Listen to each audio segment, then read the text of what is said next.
lot lighter. But if it still makes the noise, take it out and put the 530 back in because it was made for the 530. And those cam phasers, man, they're expensive to replace. There's no ifs, ands, or buts about that. So give it a try. And if the noise goes away, drive it around, see what happens. But if it doesn't at all, give it a week or two. Go back to the other oil because if it's not helping it, go back to the heavier oil, which is going to lubricate your engine better and give you more protection, especially on cold startups. Next question.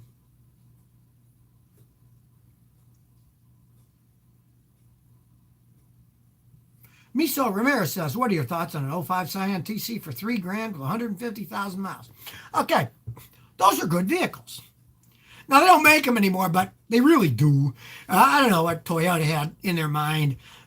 They decided to call their cars Scions and sell them to youngsters, the millennials, and even younger people. And around us, they would go to events and they'd give free road tests with good-looking 20-year-olds giving the road test, either male or female, depending on who they were going for.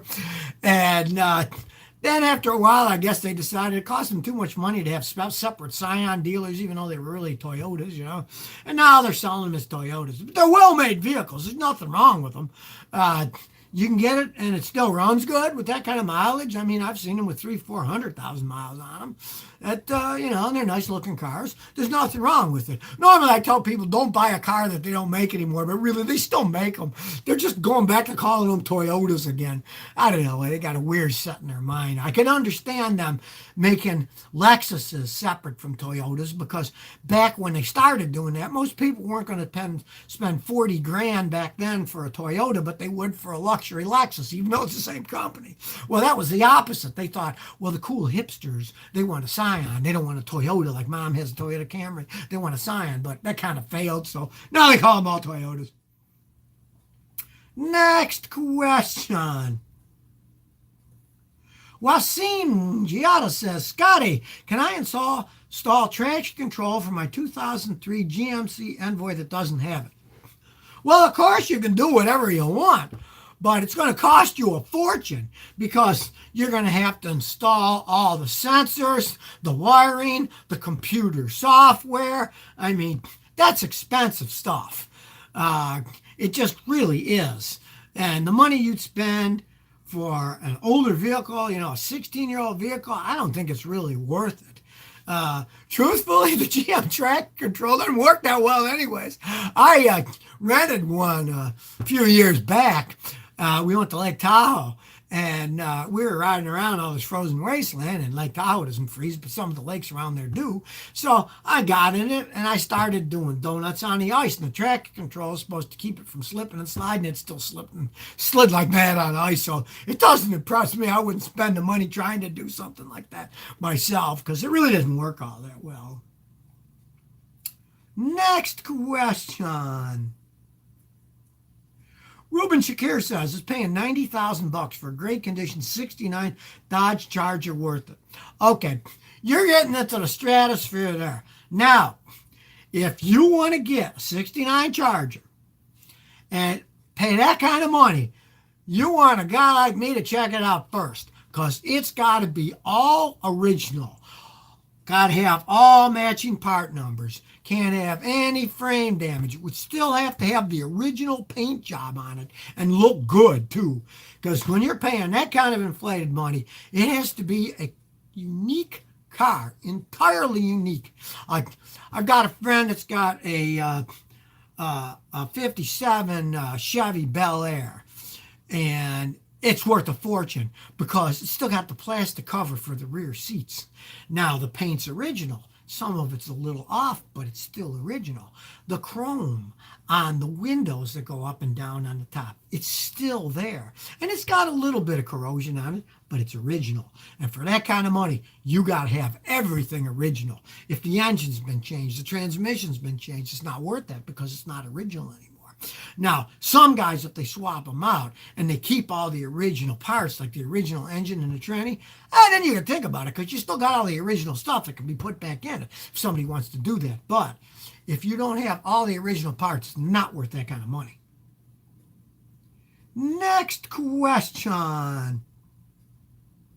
Zoltan Ungvari says, Scotty, what do you think about switching to thicker oil for older engines, high mileage? Okay, that's okay on older engines. When I was a younger mechanic, we did it all the time. Let's say somebody had an old Chevy 350 V8 that was burning a quart of oil every, 400 miles. If you put a thicker oil, it would burn less oil. Those were simple engines. They were V8s. They had push rods. They didn't have overhead cams. It's all right to do that. You can't do it with the real modern ones that have variable valve timing and phasers, cam phasers, and all that stuff, because you got to have the thinner oil for all that stuff to work, or it won't even work right. And you can wear the engines out prematurely by putting a really thick oil. But for the old engines, hey, we are always doing that. And if you're talking about antiques, like the ones that aren't even overhead valves, that had the valves in the block, yeah, everybody always puts thicker oil in those things.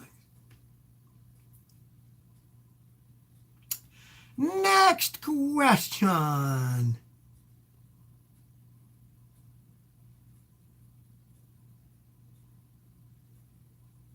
Capo DYHC 28 says, Scotty, I got an '03 Malibu with a loud growling noise in the front end. Is that a bearing sound? Well, you got to figure out if it is. And here's a pretty easy way of telling most of the time.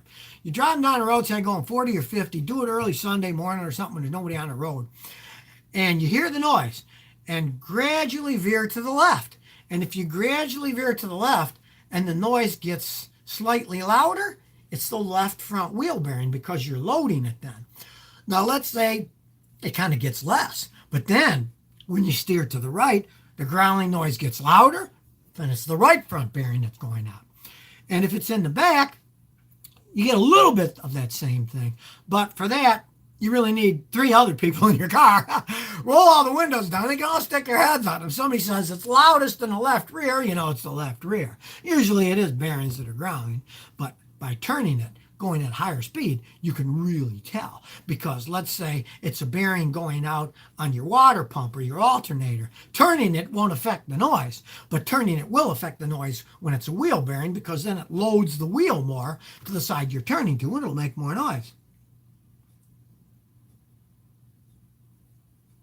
Anthony T says, Scotty, huge fan. So me and my wife have a 2016 Volkswagen Beetle. Thinking about adding some lowering springs. What's your opinion? Well, I'm not a fan of the later model Beetles. They had all kinds of problems, and they don't make them anymore. They stopped making them.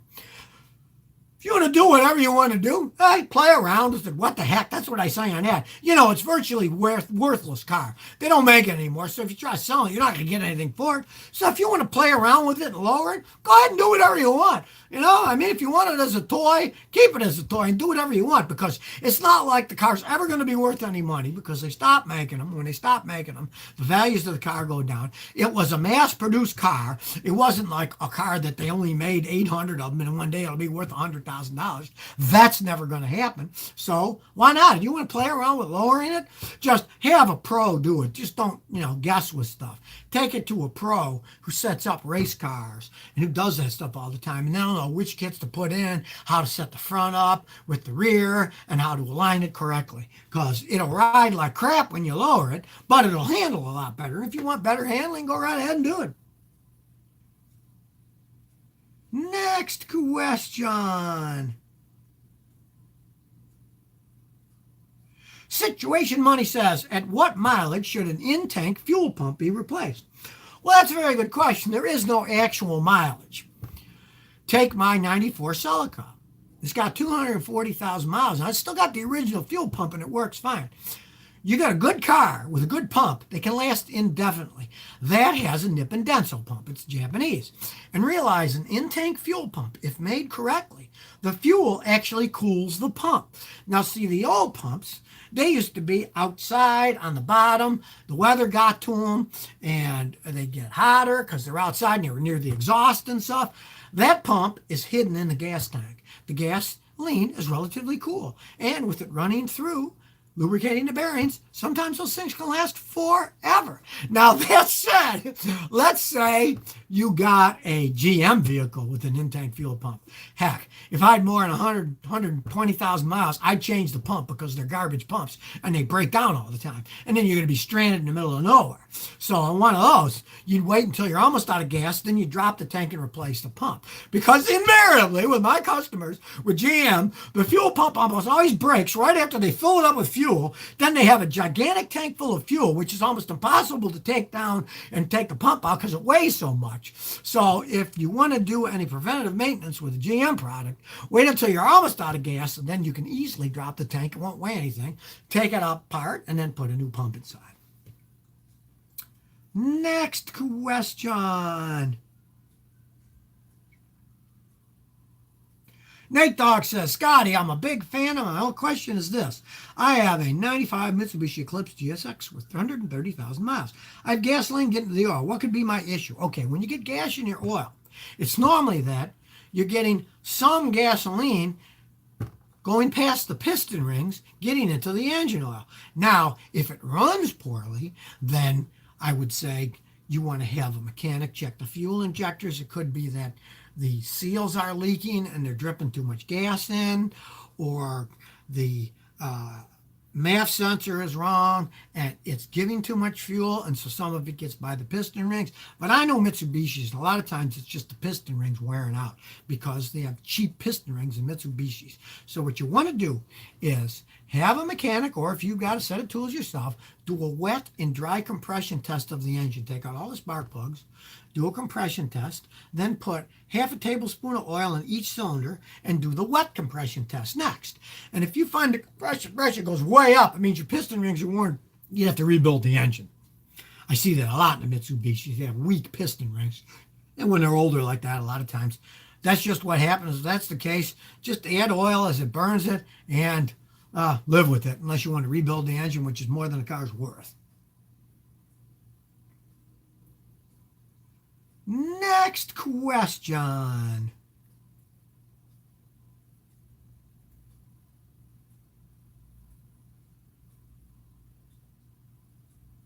KC Rogers says, Scotty, what can happen if you don't change the oil filter for years? Will the engine deteriorate eventually? Thanks. Well, yes, it will. It filters the dirt out, and eventually it will stop filtering the crud out. And then if it really gets bad, it could plug all up and you'd lose a lot of oil pressure and the engine could blow up. Oil filters cost practically nothing. So every time you change the oil filter. I remember when I was a kid, guy we went to high school with bought a used MG English sports car from some girl who'd never changed the oil in 80,000 miles.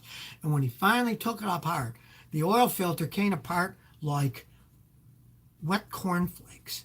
And the engine was all worn out inside, burned a ton of oil, just because they didn't change the oil and filter.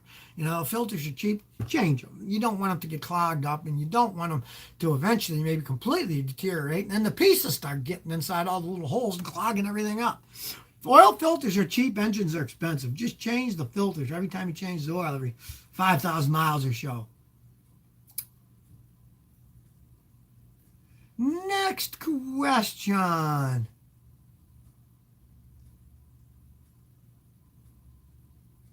Ruben Tatum says, hey, Scotty, do I need to rebuild the whole rear end if I just want to change the gear ratio? Well, you might as well, because you got to take it all apart and put different ratio gears in. And if you're going to do that, you might as well change all the bearings that are in there too.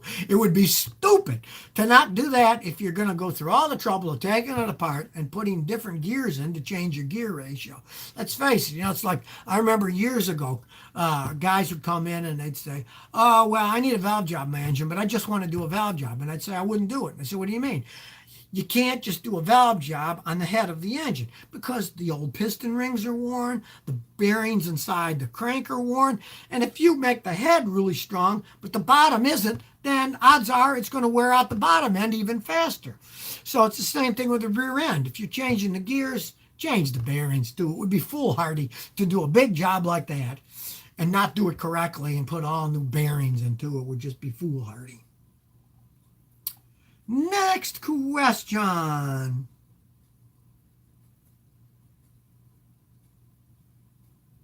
Georgie Max says, when a car loses oil and you don't see blue smoke or oil spots in the ground, where's the oil going? Well, it's burning it. Simply, it's burning it because you take oil. When oil leaks, just a few drips will make an 8 foot wide circle in your driveway eventually. So if it's leaking and you're losing oil, you're going to have drips all over the place. If you have like a quarter of a quart of oil, that'll be like a football size. You're going to see it. Now, a lot of times when they burn oil these days, modern cars are pretty efficient. You won't see the smoke come out of the back because it burns everything pretty cleanly. And the catalytic converter will get rid of the rest. But they'll always leave telltale marks on your spark plugs. So if you lose an oil, you don't see it dripping, and you don't see a lot of smoke coming out, pull out a couple spark plugs, and odds are you're going to see burnt carbon on the electrodes of the spark plug, and that's telling you that it's burning oil. And in that case, just change the spark plugs more often if you don't want to springe for rebuilding an engine, which costs an awful lot of money these days. And hardly anybody knows how to rebuild modern engines anymore. Guys I've seen that said they knew how to do it. Sometimes I have a customer have one rebuilt an engine, and they'll say, "Oh, yeah, the guy rebuilt my engine for $2,500." And then the next year they tow it to my house to say, "What's wrong?" So your engine's blown again because the guy didn't rebuild it right. So it's really not something that most people even know how to do anymore. Next question.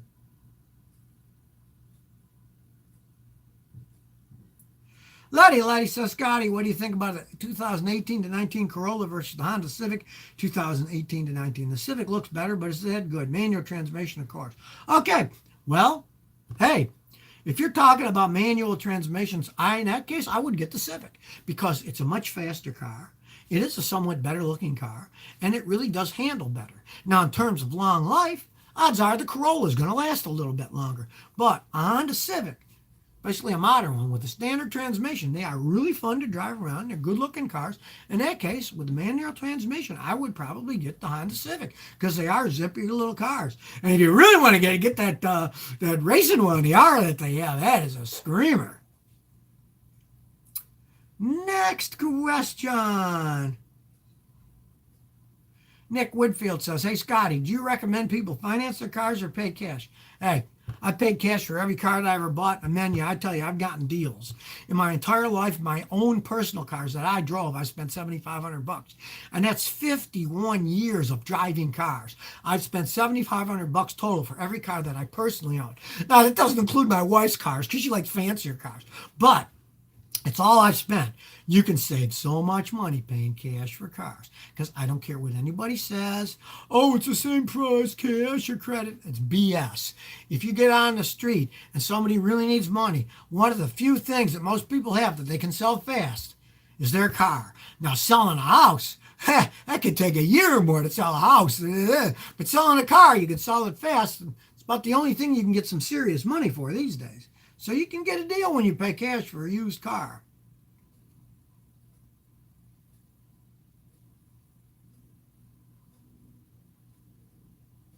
Mark Mendonca says, Waller, what are your thoughts on book time pay? Okay, he's talking about labor rates. If a mechanic works in a car, a lot of times they look it up on a labor rate and it says that's a 4-hour job. They charge $100 an hour, they charge $400 labor. Well, I don't like that stuff because a lot of it is total nonsense. And if you're working like at a dealership, even the mechanics get screwed over on that deal. Because let's say the mechanic has a 4-hour job and he does it in 2 hours. He gets paid the full pay for the first 2 hours, but the second 2 hours, they only pay him a percentage of his pay. So even he gets screwed over the job. Even though if you bring your car to a dealer and they charge $120 an hour and they say it's 4 hours, they're going to charge you $480 labor, but the mechanic isn't seeing his full percentage. So I really think that book pay is a lot of baloney. And it really leads for dishonesty, both for the mechanics that work at a dealer and for the person who's paying for the car. I don't really believe in that stuff. You just see what it takes to do something, give somebody an honest price. That's how I've been doing it my whole life. My grandfather was the same way. He never looked up book labor on stuff. He said, well, here's the job and here's what it costs. Next question.